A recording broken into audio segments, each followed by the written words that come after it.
नमस्कार प्यारे बच्चों, कक्षा 3। आज हम हिंदी व्याकरण में पाठ 4 वाक्य विचार पढ़ेंगे, जिसे इंग्लिश में कहते हैं सिंटैक्स। वाक्य विचार। प्यारे बच्चों, आपने राजमिस्त्री को काम करते हुए अवश्य देखा होगा। आपका जब घर बन रहा होगा तो आपने ऐसे राजमिस्त्री को काम करते हुए देखा होगा। राजमिस्त्री एक ईंट जोड़कर दीवार बना देता है। जैसे ईंट जुड़कर दीवार बनती है, वैसे ही एक एक शब्द के जुड़ने से वाक्य बनता है। आपको समझ में आ गया होगा। वाक्य में शब्दों का क्रम ठीक होना चाहिए ताकि उसका अर्थ स्पष्ट हो जाए। जैसे राम आम खाता है। ऊपर लिखे वाक्य का अर्थ स्पष्ट है कि राम एक लड़का है जो आम खा रहा है। अगर इसी वाक्य को इस प्रकार लिखें, है खाता राम आम, तो आपको समझ नहीं आता। यह पढ़ने और सुनने दोनों में अटपटा लग रहा है, यानी कि ये कोई वाक्य हुआ ऐसा लग रहा है। ऐसे इसे वाक्य नहीं कहा जा सकता। शब्दों के सार्थक मेल को वाक्य कहते हैं। अब वाक्य क्या होता है? शब्दों के सार्थक मेल को वाक्य कहते हैं। वाक्य के संबंध में एक प्रमुख बात यह है कि इसके टुकड़े किए जा सकते हैं। जैसे राम जमा आम जमा खाता जमा है। हमारा वाक्य बना राम आम खाता है। इन टुकड़ों को शब्द कहते हैं, यानी कि राम एक शब्द है, आम शब्द है, खाता शब्द है और है। ये 4 शब्द हैं जिनसे एक वाक्य बना राम आम खाता है। शब्द वर्णों के मेल से बनते हैं। आपने पीछे पाठ में पढ़ा भी है, लेकिन इसके लिए भी वर्णों का सही कर्म में होना आवश्यक है, अन्यथा वे शब्द नहीं कहला सकते। जैसे माँ मरा ताखा, तो ये राम आम खाता, ये देखो उल्टा सीधा, इसका कुछ समझ में नहीं आ रहा। इन्हें शब्द नहीं कहा जा सकता क्योंकि इनसे कोई अर्थ स्पष्ट नहीं हो रहा।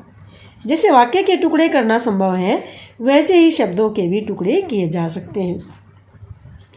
पीछे पाठ में आपने शब्दों के टुकड़े किए थे, वर्ण विच्छेद किया था।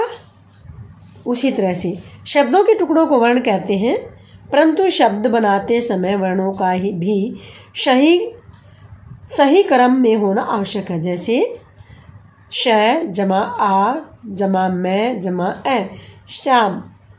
मैं जमा ए जमा आ जमा श, तो ये शाम है, यही वर्ण इसमें आए हैं और यही वर्ण इसमें आए हैं। ये कोई शब्द नहीं बना, बल्कि ये बना शाम।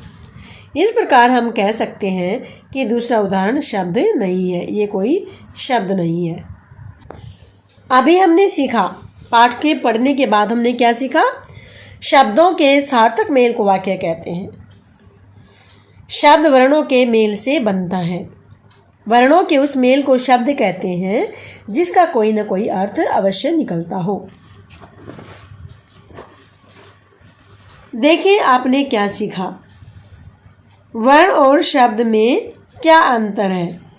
अब वर्ण और शब्द में क्या अंतर है? वर्ण स्वतंत्र ध्वनि होते हैं, जबकि शब्द वर्णों के मेल से बनते हैं। शब्द और वाक्य में क्या अंतर है? शब्द वर्णों के मेल से बनते हैं, जबकि वाक्य शब्दों के मेल से बनते हैं। उस शब्द को क्या कहेंगे जिसका कोई अर्थ न निकले? ऐसे शब्द को हम निरर्थक शब्द कहेंगे। तो प्यारे बच्चों, अब करते हैं आपकी कलम से लिखित। दिए गए शब्दों में से उचित शब्द चुनकर रिक्त स्थान भरिए। शब्द डैश के मेल से बनते हैं। आपका उत्तर वर्णों के मेल से बनते हैं। वाक्यों के टुकड़े करना डैश है।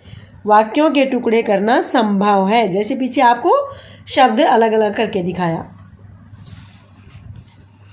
शब्दों के जिस समूह से कोई बात पूरी तरह समझ में आ जाए उसे डैश कहते हैं। क्या कहते हैं? वाक्य।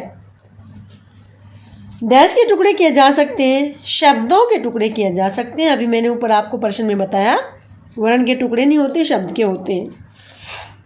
वर्णों के मेल को शब्द कहते हैं। जिन शब्दों के कुछ अर्थ निकले वे डैश शब्द कहलाते हैं। कैसे शब्द कहलाते हैं? सार्थक शब्द कहलाते हैं।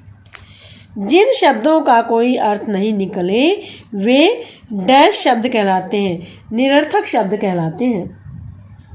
तो प्यारे बच्चों, आज के लिए सिर्फ इतना ही। जय हिंद। आपका दिन मंगलमय हो।